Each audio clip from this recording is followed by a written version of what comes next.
Lady Charmaine, and my guest today is an award-winning actress who has starred in television shows like The Hugleys, in movies such as Scream 2 and Hustle and Flow. And she's here today to talk about her new reality show entitled Hollywood Divas, airing on TV One. Help me welcome Miss Elise Neal. Welcome, Elise. Hello, how are you? I am good, and welcome to the show. Thank you so much for having me today. You are welcome. Now, I want to say, Elise, now you told us your age on the show, right? And I could not believe it. And the only thing I could say is, oh, that girl look good. And as soon as I said you look good, you said, and I know I look good. I said, okay, you got to let me know what's some of your beauty secrets before we even go into this show, because you look fabulous. Well, thank you so much. You know, I'm a product of musical theater. So I will say, being a person who has sang and danced and been active since the age of 6 definitely works in my favor. Maybe I've slowed down a little bit, but I constantly work out. I still take dance classes. I'm very, very moving and shaking all of the time. So I think that definitely does help. You know, I do a lot of cleansing, and I'm into this one right now called The Herbs. I even put it on my Twitter. Like, basically, it's a 20-day cleanse that helps with everything. Yeah, you can lose a few pounds, and I use it sometimes if I'm doing a lot of interviews and things like that. And you can go to theherbs.com and check that out if you want to know about it. What's the name of it again? Say that again. D with capital D, Herbs, HERBS.com. All right. Okay, got it. Yeah, you know, and I like the cleanse because it's good for my skin, it's good for my energy. It just helps me feel better throughout my days when I know I got a lot going on and a lot of interviews. Just gets me right. Okay. And I think you have some good genes in there too, you know, because somebody in there gave you some good genes besides, you know, you working out and everything, because you look great. Shout out to my mama and daddy. I'm not going to lie. Okay, we got to hold them down too. Well, I want to talk about your new show, Hollywood Divas. I'm telling you, the first 2 episodes have been amazing. Now, even watching you, now, Elise, is it just television and editing, or are you really a little bougetta? Are you really? I'm not even Bugetto. I mean, I don't even understand a lot of the conversation about it. The bottom line is, if you had somebody paint your house, aren't you going to ask them and look for a reference? Well, yeah. Well, of course, painting your house, of course. That, I must say, that is an investment. Okay. Mm-hmm. Okay, definitely an investment. We are all, the 5 women, basically are supposedly producing a project. Okay. As a person who is going to be a producer, and I produce short films and I produce Elise and Assorted Flavors, I'm always looking for the best talent. My position is, if I have no idea what your credits are, I would ask anybody, what have you done? I didn't discredit her being a reality star. I asked a point-blank question to one individual, which would be the same question I would ask any individual if we were working together and I did not know them from the scripted work of any kind. Mm-hmm. Tell me what you've done so I can go check it out. You know what you did? You brought some clarity, and I'm glad you did that, because what I think as the viewing audience, what I didn't get from that was that you 5 were going to be producing. According to what I saw, I might have missed something. It looked like Paula was bringing together some ladies, you know, to do a short film. But when you say producing, if you're going to be producing together, now I get why you were asking the question. Because that part, I think I kind of got lost in translation with that. Now I get it. So if we're going to be working together producing, what are your credits? It looked like all of you guys are going to be doing a project together that Paula was producing and you like judging her, but I get it now. Okay, thank you for cleaning that up on the show. I appreciate it. Girl, no problem, but I'll say this. People watch TV just like I watch TV. I miss stuff because I'm talking to somebody else like, wait, what they say? You know what I mean? Right. So I feel like people watch it, but then they miss important situations. Paula, when she came to where I was having my auditions, that's the very first thing she said. She said, I want to bring us 5 women together to produce our own project, and we all do together. And then that's when she said, and I asked her, who were the women? because basically I know that I'm involved not just as the actor, I'm involved as the producer as well. Mm-hmm. So again, if I ask somebody to paint my house, I'm going to say, can you give me a reference so I can see what pictures or whatever that I can go, oh, okay, you're good at this. And that's really all I was doing. Right. So now I get it. You're right. That part was kind of lost in translation. And the show was really good. And I wanted to know, what can we as a viewing audience expect to see this season among all 5 of you? Well, now that, a lot of the other beginning things have gone on now, I don't know in terms of the editing. I have not seen all the episodes that, I'm watching it for the first time with everyone else. But I assume, since I was there, that now you're going to start seeing what we did in terms of getting the project together. Okay. We start having a lot of meetings, start making decisions on how we're going to put it together, how we're going to decide on what their project is going to be, and it becomes a whole slot of actually putting it together. Okay. Now, which is interesting in itself. Now, with the exception of you, because you look like you've been working continuously, have you found it difficult as an African American woman in Hollywood to get good roles that really highlight you and your skills?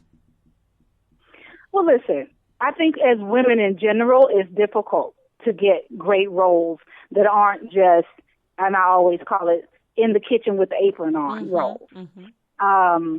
And, we all are hungry for roles that stretch what we've learned. I went to the Academy of Dramatic Art. I have acting coaches. We all want to do different things and grow and learn as performers. I know I do. So, yeah, that can be difficult to find interesting, different types of roles as opposed to ones that people are more familiar and comfortable with. That can be interesting. I absolutely loved playing the lead Coffee Black in the Fright Night Files for TV One's Fright Night Files, which they just aired on Saturday. Pillow Talk 187 was my part of the trilogy. And to see how people were extremely, not only surprised, but received me in a role that really was like, Coffee Black is pretty much TikTok and crazy and get such a great reception because all I did was, own in on what I've been taught to play that role. Mm-hmm. It's great because that's all we want. We want the validation that, yeah, I can play the girlfriend and, yeah, I can play the wife and, yeah, I'm silly because I'm a silly girl. But, when it comes to figuring out my skill and using all of my skill in the character, I can do that too. Mm-hmm. Okay. So that was great. Now, since you've been in the industry, you've been I consider you a veteran now because you've been around a while. Have you found it to be very competitive among African American women, seeing some of your friends all going to the same auditions and knowing you want the part, but they got it? You want to congratulate them, but you wish it was you too. Do you ever find yourself in those situations? I'm going to be honest with you, and this is God's honest truth. I come from musical theater. Musical theater, I think, is the best training for any other genre in the acting production world. As a musical theater artist who used to go to casting calls and it'd be 2,000 women trying to get into a Broadway production, and then they would narrow it down to 500, and then the 200, they narrowed it down again to would have to do another combination. Now it's 5:00 in the afternoon, and now you got to do another combination. Then when they narrow it down to 25, and then they ask you to put on your regular clothes, and they ask the 25 to sing. That's what I come from. Okay. So my meter of difficult, I guess you would say, is different. Okay. Okay. Because I would do that all day long, and when I was doing musical theater, and I traveled all over the world, and I've been lucky enough to be in a Broadway play, working with Maurice Hines and things like that. That's what I was used to for auditions. So when I get dressed up in my cute little outfit, and I got to learn my lines and go, audition for 5 minutes, and may or may not get the job, never really bothered me so much. She said, not so much. I'm used to being there all day. So, okay, that's all day, hot, sweaty, singing, dancing, all day. Being gay on. So my point being is maybe someone else's perspective would be different. Okay. And it's very hard to have that type of mentality because, again, I always wanted to be the next Debbie Allen, which I've toured all over the world as a musical theater performer before I even decided to be an actress, and now I'm here doing Another Blessing. It's always been great for me. I've been in huge budget films. I've had 7 different television shows I've been able to be a part of, whether people saw it or not. That's a whole other story. But, you know, I feel very lucky. I feel very lucky in what I've been able to accomplish.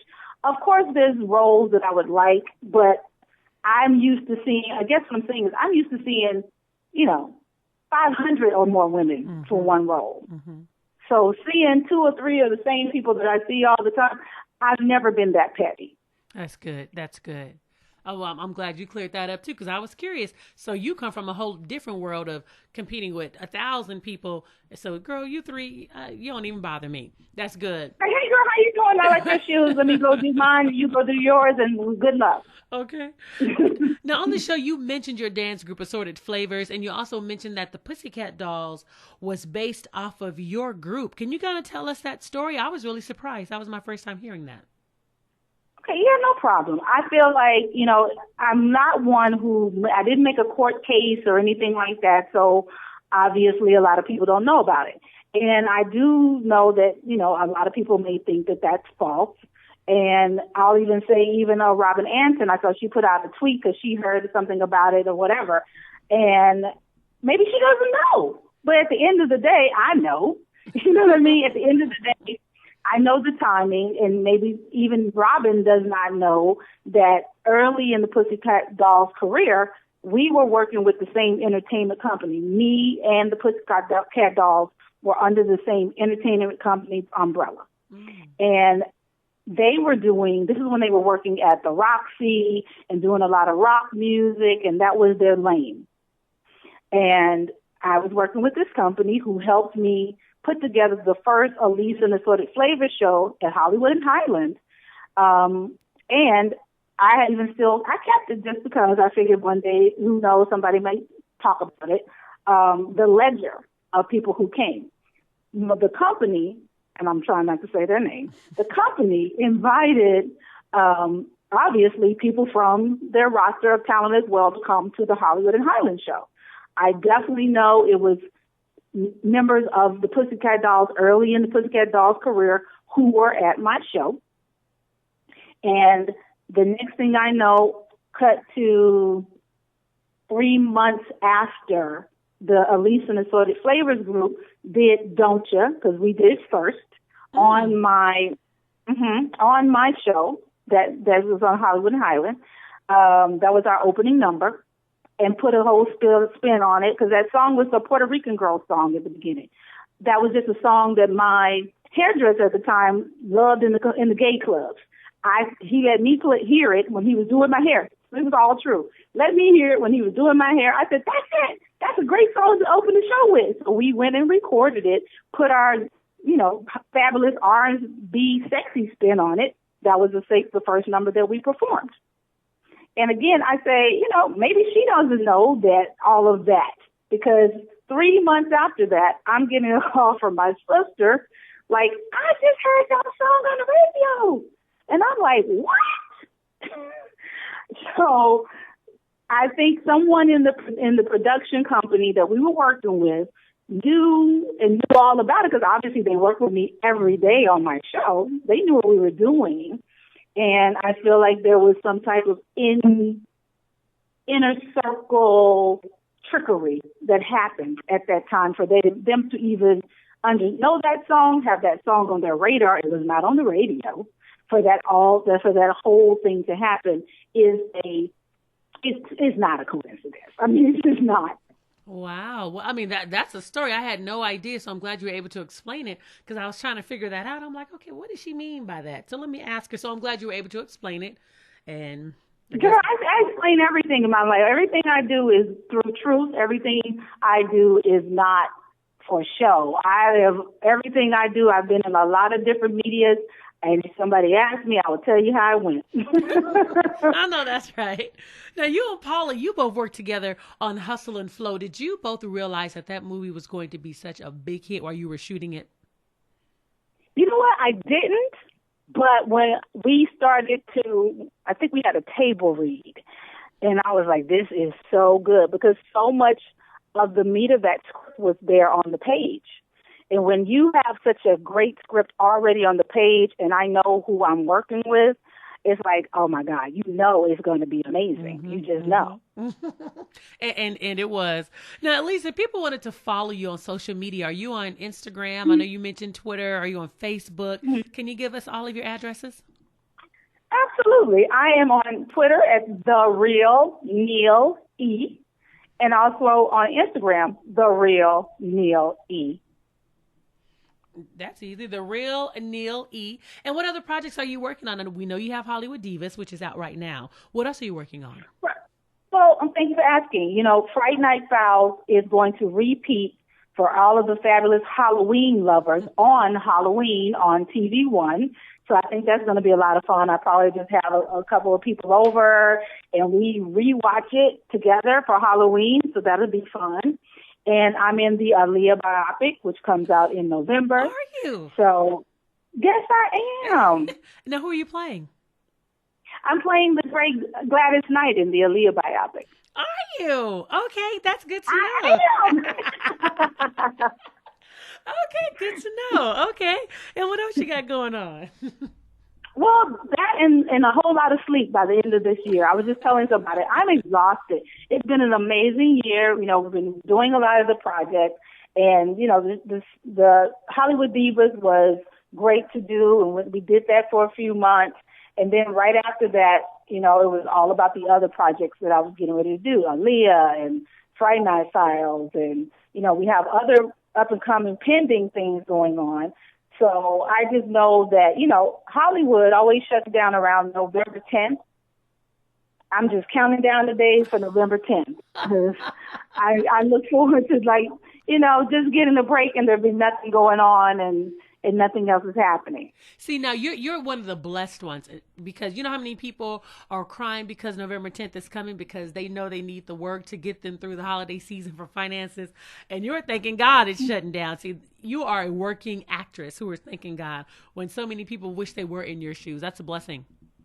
Well, I really appreciate that. You know, and then I should say I do a lot of work with St. Jude's Children's Research Hospital, and I was just down in Memphis. I'm originally from Memphis, Tennessee, so is my I'm familiar husband with the hospital. Yeah, you know, so actually they gave me a formal letter and asked me to be an ambassador to bringing in other celebrities, other African-American celebrities about 3 years ago, and I've co-hosted things for the hospital. I've done presenting work for the hospital and been involved in a lot of the projects that they do. So they asked me to come down for Celebration of Hope, which was last weekend, and that was amazing, as it always is. And I feel like I was even able to, you know, introduce some other people into the great St. Jude fold. So hopefully, you know, everything works well with that. But that's something that's very near and dear to my heart. But I'll say this, you got to be strategic. You know, we're in a town that, if you don't know, it shuts down by December, then that means all of your hard work and grinding, you need to be doing it now and figuring it out. So it's going to shut down and you won't feel bad, because that's what I do. I get it. I know we shut down, and I just kill myself with work and inundate. And then when it shut down, you know, it is what it is. So you got to be prepared for that. So that's good. Now I want to ask you about Bells. How's that going, the TV show? Are you still doing that one? Oh, absolutely not. No, we did one season. We did one season of Bells about a year and a half ago, and you know, that basically it's a wrap. We didn't continue after that. Okay, that is so funny. Okay, well, I just want to remind the listening audience to make sure that you tune in and watch Hollywood Divas, airing on Wednesdays 10/9 Central on TV One. It is great to watch. It's good to see Countess back on television again, which is very good. She's so sweet, and she is. She's been on the show, and I really love her. So I'm so glad that she is back as well. And again, congratulations. We'll love to have you back on the show, and we look forward to seeing a season 2. Hey, thank you so much, girl, and thanks for the time. I'll talk to you later. Okay, bye-bye.